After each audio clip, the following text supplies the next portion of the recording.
Hello and welcome back to the Wishing You Well podcast. We're your hosts. I'm Amy Albero, founder of Revive Center for Wellness. And I'm Katherine Van Eyck. We're both licensed therapists and wellness enthusiasts. We know how overwhelming it can be to figure out how to navigate your wellness journey. So each episode, we hope to bring all the pieces together to help you figure out what fits best for you. This week on Wishing You Well, we are discussing attachment styles. What are they? Where do they come from? And how to navigate them, knowing which one we lean more towards. All right, let's get into our episode. Living full and well life is put together, authentic. We feel it. Take care of ourselves. Amy, do you have an attachment style? I have multiple. Ooh. Yes. I actually just took a quiz this morning. You So I did? had like the most updated attachment style. But yes, do you know yours? Oh, yeah, for sure. All right. We'll share. We'll share. Okay. So what are attachment styles? Well, our attachment styles, in short, are essentially, they have a lot to do with our parents. Mm-hmm. And it really is about how the relationship with our caregivers when we were children has an impact on our relationships, especially romantic ones, in adulthood. Yeah. So, And yeah. it really has to do with the response time and the consistency of the response that we're given as children in that first 1 to 2 years of our life, which is wild. Well, and it's so funny because I'm saying this to you who's pregnant. So no pressure. No, are you kidding? When I was refreshing myself with attachment, I was like, oh my God, okay. So I'm gonna have to be really aware of this. Yeah. Right. Because there's research that even indicates that our attachment starts to form even in the third trimester. Oh, great. So I still have some time. You have a little bit of time because that's when, a baby is able to hear their mother or parent's voice and all of that stuff. So it starts even before we're born. And then as you're saying, the first 1 to 2, even up to 5 years of life, when we're just little sponges absorbing everything around us, that's when our attachment style really starts to kind of crystallize and get set. And that period of time, from third trimester to age 5, is the most influential point in our life. We're products of our environment in that way. Yeah. I mean, it's just insane how important that time period is. And that, I mean, I don't want to put too much on parents here, but that you have so much power over how your child is then going to grow up and be an adult in just those few interactions of them being in distress. They're crying, they're upset. And if you're not responding in a timely manner or not responding at all, or the way that you're responding has that much of an impact. Yeah. To the point that you and I are functioning every day and everyone listening because of those times. Mm-hmm. And yes, there are ways to address them and to have them evolve over time. I think it's actually really amazing that, yes, as important as those times are, that there's also the friendships that we have as we get older and the romantic relationships that we get into that also have that influence. It's not as powerful, but it does give us some other influence to potentially change those attachment styles. Mm-hmm. Of course, any kind of traumatic event or just some pivotal time in someone's life that can also impact that. But for the most part, it's these few years. Whoa. No pressure, parents. I'm sorry, kids. But yeah, I guess we're bearing the lead a little bit here. We are products of our environment, and it is possible for our attachment style to change. And I have a statistic about that I can share later. But ultimately, as you're also saying, having information about attachment styles in general, knowing your attachment style is so important because it really helps you to understand like how to pick a healthy partner or a good partner for you. And then if you do decide to have kids, how to raise them in a way that's healthy. And those two things are important. But overall, like, and I don't know if you have experienced this yourself or have experienced this in your work as a therapist, but oftentimes people come to us because they keep finding themselves in the same patterns over and over and over again in relationships. And knowing your attachment style and what's going on with you in terms of what's getting activated within your attachment system is really important to know so that you can work on it in order to change it and improve your life. Mm-hmm. Right. The more that you're aware of it, the more that you see that pattern, the more you can actually be actively involved in making some sort of change. Mm-hmm. Yeah. Yeah. So like, let's talk about what these attachments are. Yes. Yeah. Okay. Well, I think so. There are 4 different ones, and we're going to get into the details of each, but I think it's important to share a little bit of context before we even do, which is that like the way that attachment styles are kind of characterized is by what makes them different, of course. And so what makes each attachment style different from the other is their view of intimacy and togetherness, their ability to deal with conflict, their attitudes toward sex, their ability to communicate their wishes, needs, and expectations from a partner and about a relationship. So those are kind of what we're really talking about here. And again, like each, it will look different with each attachment style. So that's something to, I guess, listen for as we're going through the different ones. Right. So as you mentioned, there are 4. Mm-hmm. So there is secure attachment, which we'll break down what each of them are and also address those things that you mentioned. But there's secure attachment, there's anxious attachment, there's avoidant, and then there's anxious avoidant, which is disorganized also. Right. AKA disorganized. Yes. Yeah. So should we start with secure? Yeah, let's go with good old secure. Secure, AKA the boring attachment style. And what I think we all strive to be is that securely attached person. So what I learned is that about 50% of the population is actually securely attached. And that's a lot. That is a lot. That's a high percentage. And the researcher was indicating that like, if you're currently dating right now, you're probably like, what the fuck? Like, where are all these like healthy, secure people? The reality is like that percentage is probably lower in the dating pool because securely attached people tend to get into long-term relationships, and they probably like have gotten into a long-term relationship early on. So you might not encounter them as frequently as like what is representative of like the entire population. So I thought that was really interesting. That is very interesting. Mm-hmm. So I refer to it as the boring attachment style because people who have secure attachments are really consistent, they're really reliable, they're trustworthy, and there's minimal drama. You know, they're going to let you know how they feel about you. And you know what I feel like if we're pinpointing like what is secure attachment in the form of song. Okay. So I like Taylor Swift and particularly her earlier albums when I was a teenager. But when she came out with Fearless Taylor's version, had to revisit. So the song in the album is The Way I Loved You. And in this song, she's talking about how she loves this crazy roller coaster of a love, and that's the one that she's missing. But that she's with this person who's sensible and so incredible, and like this person's reliable, and they her dad really likes him, and he gets along with the family, and he's just easygoing. But like she's craving this wild time that she had with this other person that was like totally unreliable, totally insecure. So yes, it can be boring, I suppose.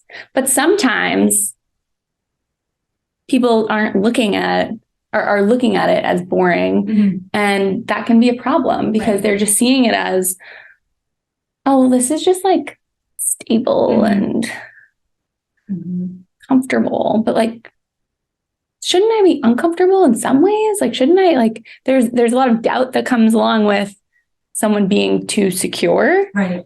That sometimes people find that as a turnoff when sometimes it might just be like, you're not ready for that yet. Right. Right. It's a definite indicator of your own attachment style in that case. Right. And I guess we'll get to those in a bit, but yeah, I mean, I think that is like why sometimes, like, again, in dating, like these relationships early on might feel a little like, yeah, where's the drama? Like, where's the spark or things like that? And I think, you know, a secure person is someone, again, if you are looking for a healthy relationship, is the kind of person that you want to get in a relationship with. You know, a securely attached person also treats their partner really well. They want to include them in their lives, you know, introduce them to family and friends. They're comfortable with closeness, and they are effective communicators, and they don't play games. And again, I understand early on, you might want a little bit of that, but again, we're in it to win it here for the long term. We're looking for the winner. Yeah. So we talked about how these can come about from relationships with your parents early on. What are some indicators that is happening between a parent and a kid? Like what's going on to create this secure attachment? Yeah, right. So you could expect or what you might witness is that, you know, parents are creating a kind of a safe enough environment in their home, physically and emotionally, and that parents allowed kids to talk about how they're feeling, to express their feelings, and just kind of gave them an overall sense of security and safety growing up. Again, like secure, like that gets emulated in what we're seeing as an adult, that they felt secure, that there was like similar, like there was no kind of game playing or guessing or, you know, because there was consistency. Right. And so they grew up with that. And so that's just kind of part of their nature now. Yeah. So what do you must have secure people in your life. You're assuming I have a secure attachment? No. I'm not saying anything. I do want to know what you got, but we can go over it after we go over all of them. I'm just assuming there are secure people in your life. So what are your views of them? Yeah, I mean, I think it's interesting because I think when I was growing up, I felt like, you know, as most like kids and teenagers do, the security looks a lot like rules and consequences and boundaries. And I didn't like that. And so now, like, it is, so that's kind of what I saw it as growing up. But now I think what I see it as in terms of my relationships are like similarly, like the consistency, like no ghosting, like open communication, all of that kind of stuff. Yeah. What about you? I mean, I would say that my husband is pretty secure. Well, actually, I shouldn't get into that yet because then I'll talk about how like I'm different. So like, it kind of just always seems like the people that have a secure attachment, like hold this secret, you know, like have this like key to successful relationships that sometimes I'm like, what else is going on in there? You really just like full on secure. Like you're really, got it all figured out. You're really good. But apparently it's 50% of the population. And I need to think that it happens more often. Right. I guess, again, that's a peek maybe at your own attachment style. Yeah, 50% seems really high to me, but maybe we're just influenced by, again, I wouldn't say, again, people with secure attachment aren't perfect. They, of course, are flawed. They, of course, are in therapy, but we tend to maybe see parts of the population that aren't as secure. I mean, we both work with people that have struggles in relationships and traumatic backgrounds. Right. And so that's an indicator that they aren't securely attached. Mm-hmm. So we might just be a little skewed in our data set. Yeah, right. Not pulling the right. Yeah. And I know we had tried to, because sometimes like attachment styles can be a little like abstract. We had talked about like giving a character representation, like you gave a song, which I think was great. So it's not Taylor who was secure, but although we might be able to break that down some other way. I know we should. But one of the examples of a like securely attached individual in like popular media is Rebecca Pearson from This Is Us.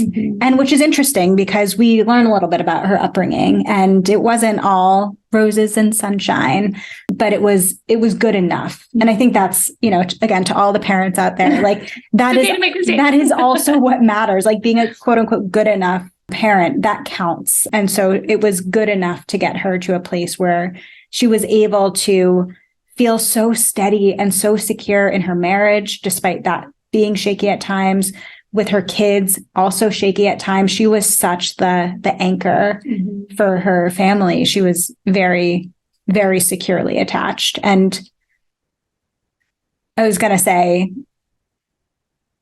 we don't actually see that continue within her children. Her children have much different attachment styles just based on the trauma that they experienced and what their upbringing was like. But Rebecca was a good secure attachment. Which is interesting because you'd think that a secure attached parent would then almost like pass that down. But that's not always the case either. No. Yeah. Should we move on to anxious attachment? Yes. Have you been watching Reactivity TV, which is our weekly bonus podcast that we release each week exclusively on our YouTube channel? Odds are whatever trending show is out, we have been all over it with our therapist perspective. Every week, Catherine and I commentate on shows like The Bachelorette, Platonic, which just wrapped up, and more. There's so much to watch and so much more for us to react to, and we are always looking for suggestions on what show we should cover next. So let us know what show you want us to give our therapist reactions to by sending an email to wishingyouvell@revivecfw.com. So anxious, you love being close to your partner, but fear that they don't want the same. You're sensitive to their moods because you're gauging their feelings for you, which is really exhausting because you're just constantly thinking about them and where they could be at. You get easily upset and you act out. And when they are reassuring, when your partner, whatever attachment they may have, that's what alleviates some of those things that you're going through. Right. Yeah. Someone who's anxiously attached really relies on their partner for self-soothing, or rather for soothing, which is like kind of what makes these dynamics a little bit addictive. And because there is this cycle that can, what am I trying to say? Get perpetuated. Yeah. What gets really challenging for somebody with an anxious attachment, or one of the things that's challenging, is that they want the love so much, and yet it can end up being what breaks things up. And so, yeah, you're right. It's like this cycle of like push and pull and push and pull. And especially if the person that you're with is avoidant.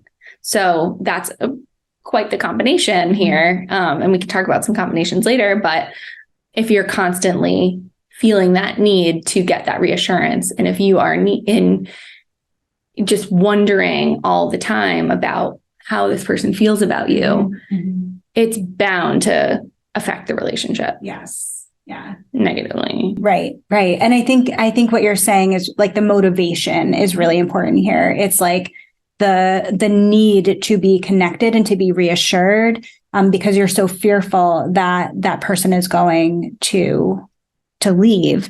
And so people who have a more anxious attachment style will go kind of to any means necessary sometimes to their own like destruction in order to try to get that reassurance. And so sometimes it is like incessant texting or like constantly like, do you like me? Like there's so many memes that I've seen like on our wedding day, like, do you still like me? But we also see like other behaviors that are referred to as protest behaviors. Like, again, these efforts to try to get or reestablish contact. And that might be like giving someone the silent treatment in order to get them to come to you. It could be kind of like a little bit of scorekeeping or retaliatory behavior, like, oh, they took an hour to reply, so I'm going to take an hour to reply, like trying to invite more contact.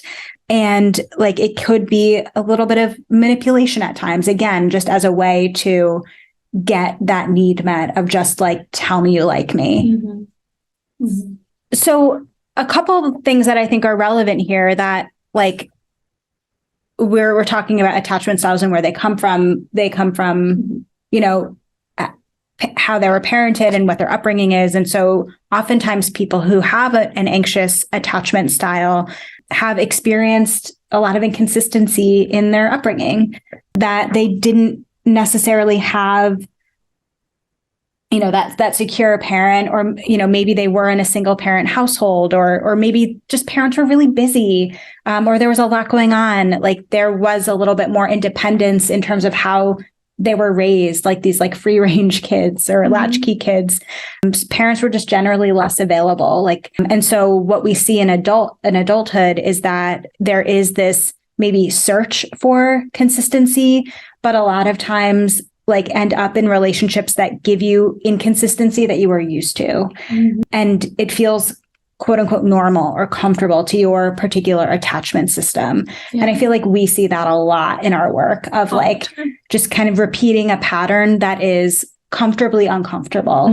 And that is totally at play when within an anxious attachment system. You're right. Yeah. And we do see that all the time, that people, as much as they don't want to feel anxious anymore, they don't want to feel that what they've been feeling forever, there is some comfort in it because they know it and they know how to navigate it. Like they become experts in this discomfort, but right, it's not always like serving them in the best way.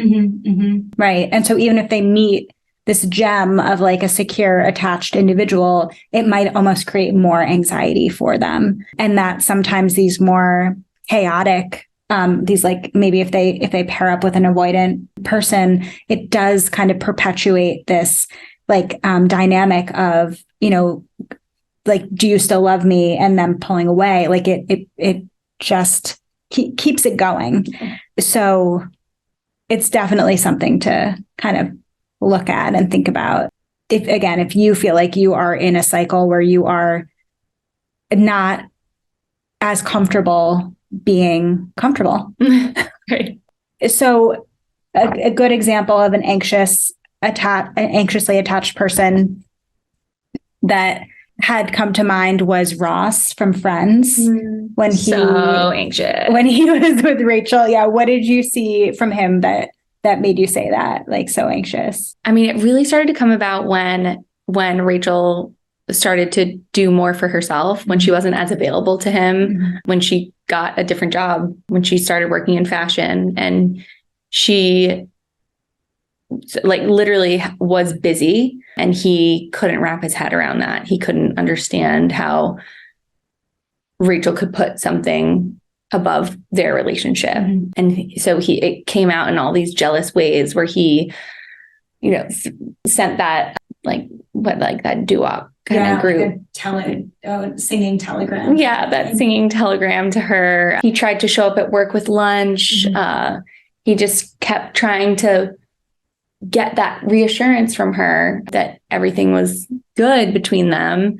And she would offer it, but at the same time still had stuff going on for herself. And then there was Mark, who she was working with, that Ross just kind of latched onto. And as the, you know, this person that's getting in the way of their relationship. The threat. Yeah, the threat. You're right. Yeah. Ross. Yeah. It didn't work out well for them there. I mean, that is ultimately like what caused them to go on a break, is that she was feeling like smothered and suffocated. Yeah. And Rachel hadn't necessarily done anything to like bring on that anxiety. And I think that's the thing, like the anxiously attached person, like they are really their system is so sensitive, like that they can tell when something is going really, really well, which causes them to hyperconnect, or when maybe something feels a little bit off, but it might cause them to overreact or maybe overcorrect. And then they end up, again, it is counterintuitive almost, like it does the opposite of what you want it to do. Mm-hmm. Well, and we see Ross continue that in his other relationships that he then has. He's very clingy. He's very, like, even when he gets in the relationship with one of his students, which we can talk about in different contexts, but yeah, he just throws himself in these relationships in a way that isn't productive to the relationship. It's just productive to this pattern that he's so used to. And it inevitably doesn't work out for him. I mean, I guess it does because he ends up with Rachel, but maybe he evolved at that point. I don't know. Don't think so. We don't get an epilogue with that. We don't. We just wish. Yeah. And then one thing I forgot to say is that the anxiously attached people make up 25% of the population. So a quarter of the population is anxiously attached. And it seems like that number is like pretty consistent, maybe a little higher in like the dating realm. But moving on to dismissive or avoidant attachment, that is 20% of the population, but in the dating world make up 50% of the population. Wow. Yeah. Okay, I can see that. Like ghosting, like you said. Yeah. That's in there. I totally see that. Yeah. So what characterizes dismissive or avoidant attachment? Okay, so somebody that doesn't want to commit, somebody that's independent, they want more solo things than to be with a partner. They're uncomfortable with too much closeness, but they also like do want to be close to others at the same time. So it's a little confusing.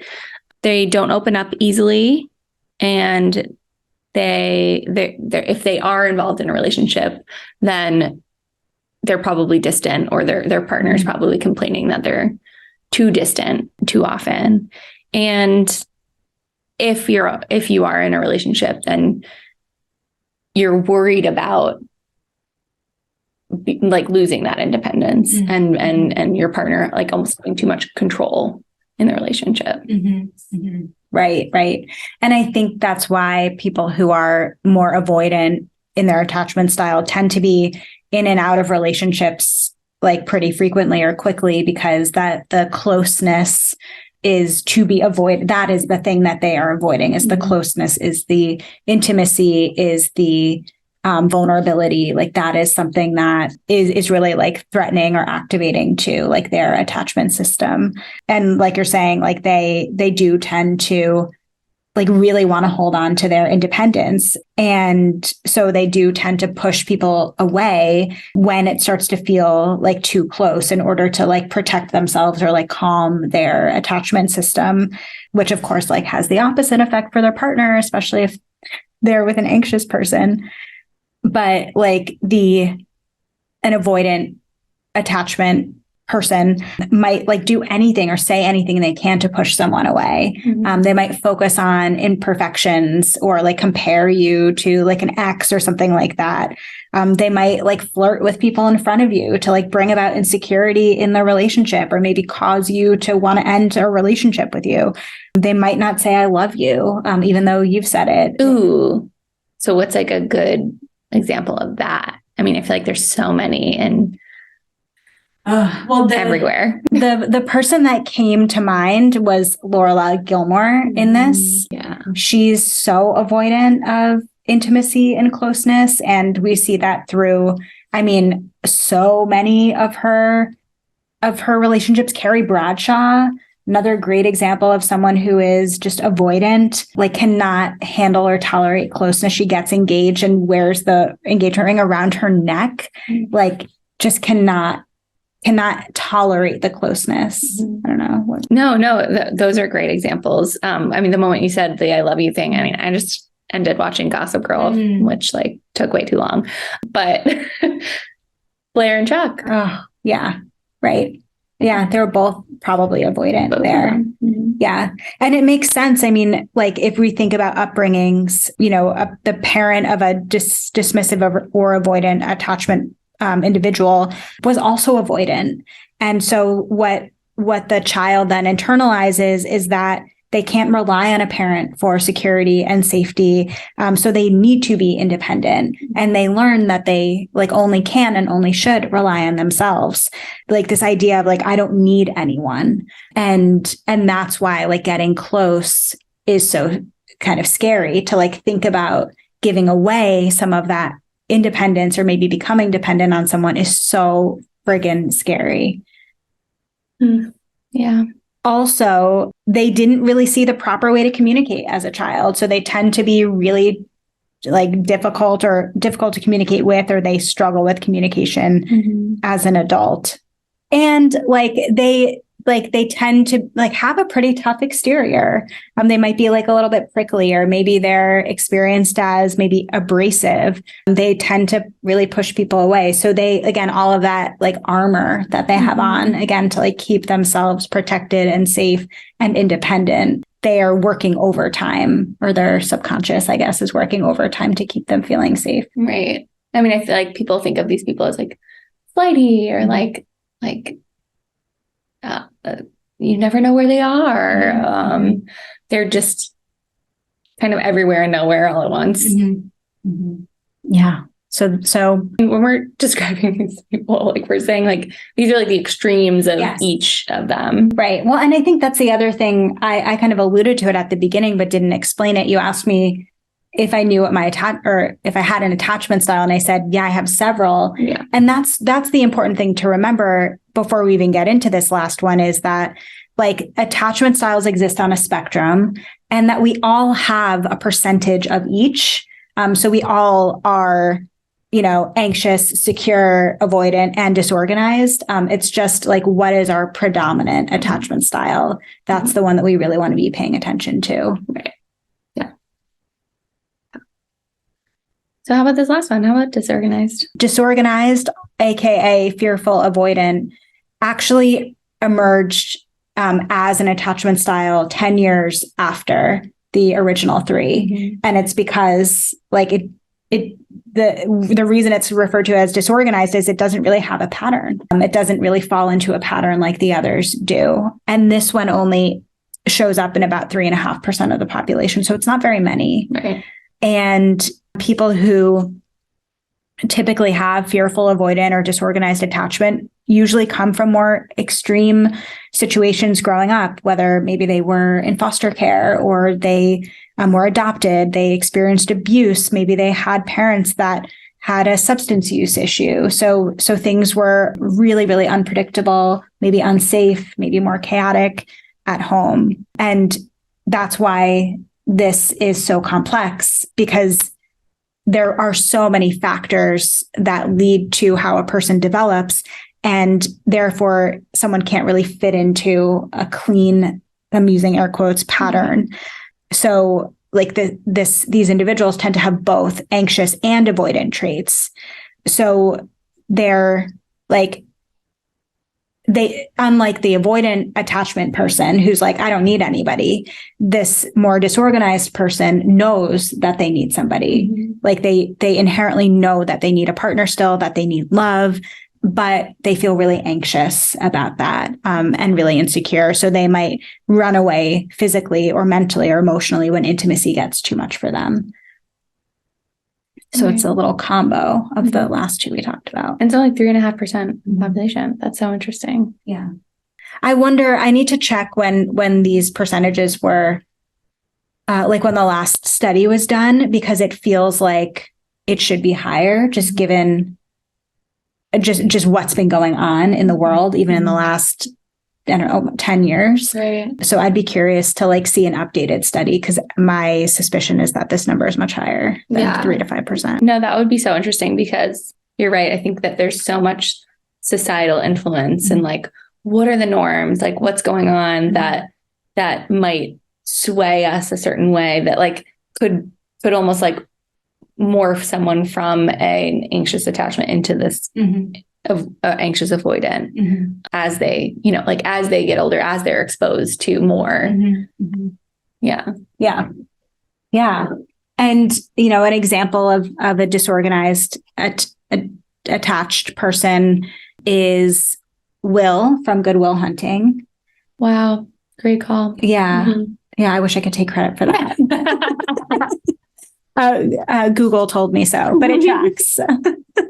But yeah, we see, he definitely had, a challenging upbringing, and we see how much he struggles, even with his therapist, right? To get close, to get attached, to trust him. And when he did get close, Will pulled away in his romantic relationship, kind of same thing. Well, then, this kind of makes me think, like, we're talking Gilmore Girls, like Jess, maybe? Yeah, Jess could be totally disorganized attachment. Yeah. I buy it. So do you know what attachment style you are, or you were maybe as you were younger? I think what I am is like a mix between anxious and secure. I'm definitely not avoidant in the slightest. I am like, love me. That's the anxious part coming out. But I think what really helps is like, I'm definitely with a secure partner. So I think I've become so much more secure, even in my relationship. Like, even just what I said, like, I am so that person that's like, hey, do you still like me? Hey. You're going to love me forever? Yes. I ask that question all the time.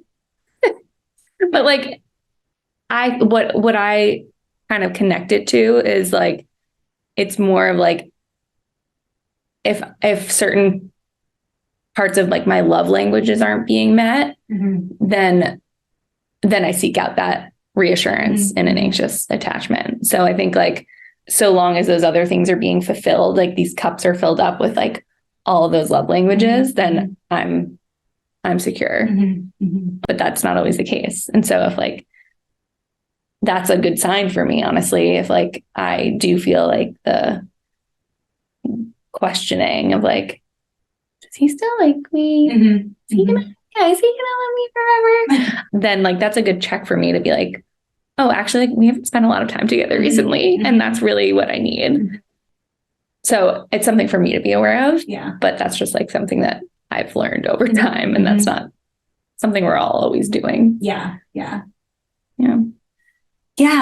I think similar, well, same, but different for me, where like my husband is also like an incredibly like secure individual, like the way that the parenting was described in like the secure part was like the way my husband like was raised, which is good for you. I'm kidding. No shade on my parents, but he like being with him has helped me to become a more secure individual. But I actually am avoidant. No way. Yeah. And I still notice like that it definitely comes out still, like in a lot of my relationships, but especially like in my romantic one too, that there is something about getting close and intimacy and vulnerability that like makes me anxious, or like definitely like activates something in me to like put a wall up or put a distance up. And that's something that I actively work on in therapy. But something that I like am sort of just learning about myself, like putting a name to it, but something that if I track back in my life, like has been there forever. And And which is why in some way, my husband and I were long distance for a big chunk of the first part of our relationship. And I think it worked because of that, because he was secure and I was avoidant. So it just kind of worked really well. Whereas if I were more anxious, it would have been challenging. Mm-hmm. So yeah, I mean, as of this morning, it still tracks. Like there's still, I'm not like high on the percentage of avoidant, but like I'm close to it. Mm-hmm. Well, can I say something that's so interesting though? I don't, in my work, and maybe it's because of what our work is, I don't have the avoidant attachment at all. Like that's what I was just about to say. It's so interesting that you're a therapist where you're like connecting with people and you are like in it with people. Yeah. No, I love it. And like, I know you don't avoid things with your clients. Like you are calling out everything that like brings you even closer to them. So that is really interesting that it doesn't show up there. Yeah. No, I mean, I think there's like this, not desperation by any means, but like this motivation to like get close and like be like, to call it intimacy could be like misconstrued, but like to have like that closeness of a relationship is, I love that about our work. And that is like what I strive for. But I think there is something about our work as much as personal as it is, there is still an element that there's a wall there. Yeah. Is not like entirely personal. Mm-hmm. And if they leave me, right, like, it's not as personal either. I mean, it probably is a little bit, of course, but not totally. And so I think there is some safety for me too in like connecting. It doesn't feel as like risky. But I'm a hyper connected therapist. Okay. It's a good profession for an avoidant person. Yeah. Thank you for being here. Thank you for listening. And thank you for following, rating, and reviewing. We really appreciate your feedback and truly love having the opportunity to provide all of this wonderful health and wellness information to our listeners. So please continue giving us those ratings and reviews. It really helps us figure out what kind of content we're going to bring you, any changes we should make, everything. So definitely let us know. So the big question around attachment styles, I guess, and something like we kind of answered the question too, is can they change? Mm-hmm. In the same study that like looked, or maybe not the same study, but in another study around attachment styles, they did a longitudinal study. I forget how many years it was, maybe 30 years. I'll check. And they found out they asked took people's attachment style at the start and then followed them and took it kind of at the end of their study, which was many, many years long. And across 70% of the participants, it remained the same.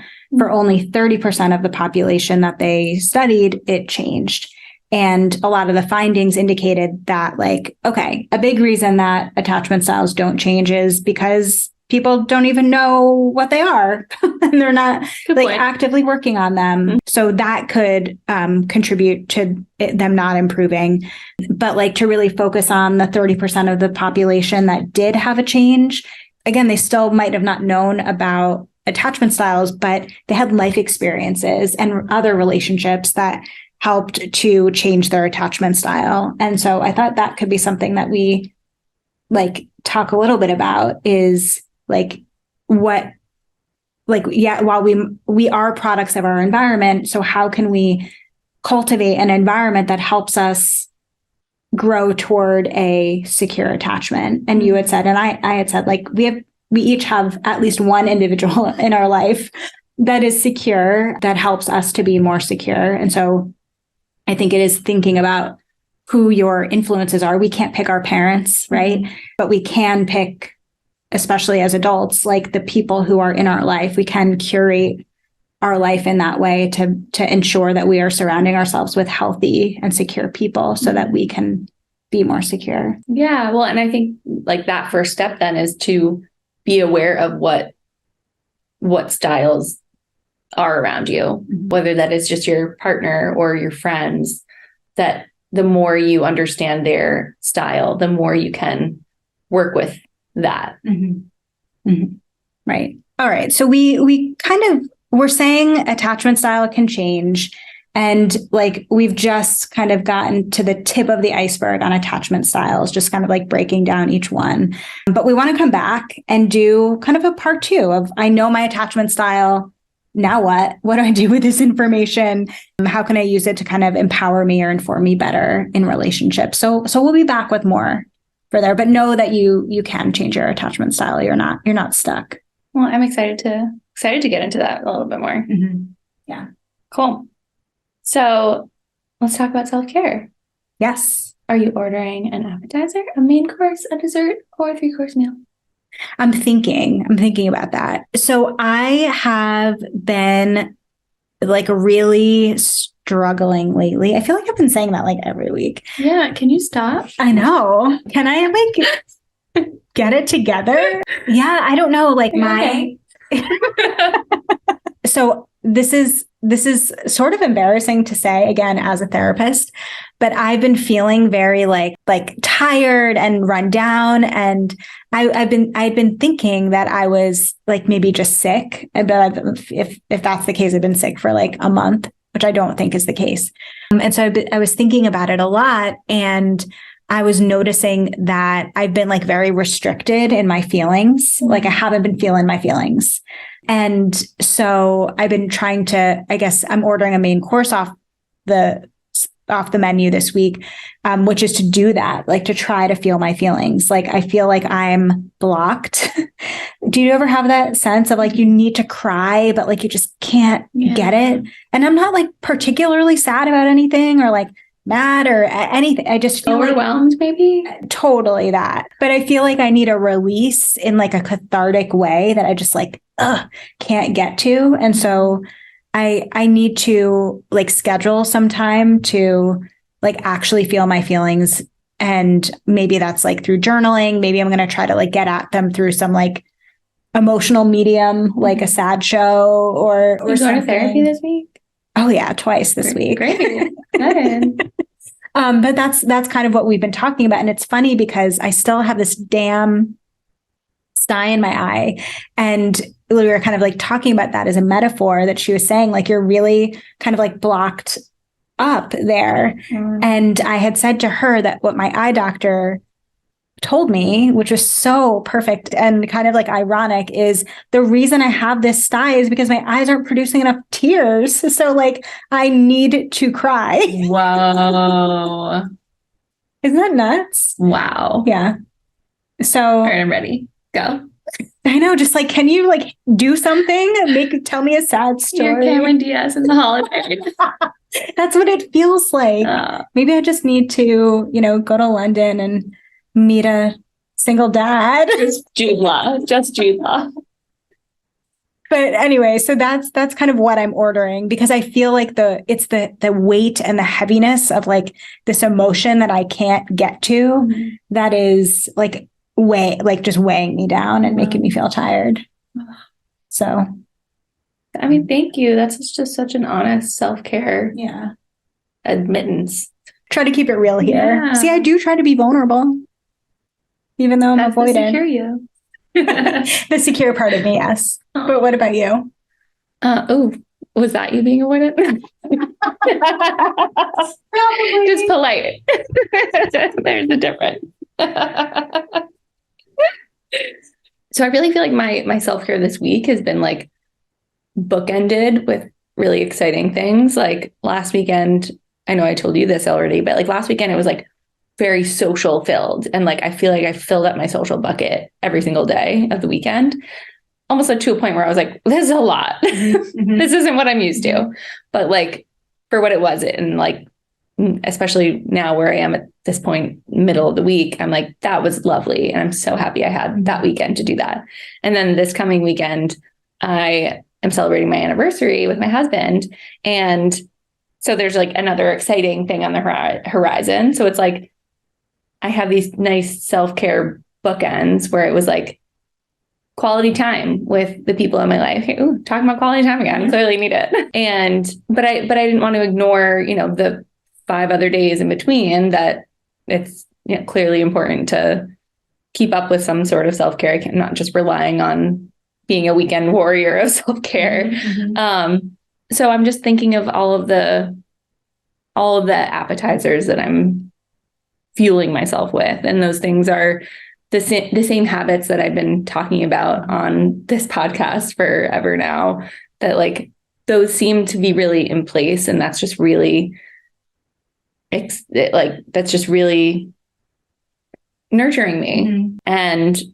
But also at the same time, having to be flexible, like it's kind of toxic outside right now. Really? We are experiencing some effects from the wildfires in Canada, and you don't want to go outside. It's literally unhealthy to be outside right now, which is awful. I mean, awful to begin with, of course, with what's going on, but like awful to routines and it being spring, almost summer, and it being a time where you want to go outside. Your self-care. Right. I'm like super into just being outside and walking and being in nature. So just having to be flexible and knowing that like that ain't good. So what else? I did pull out my walking pad. Yeah, good.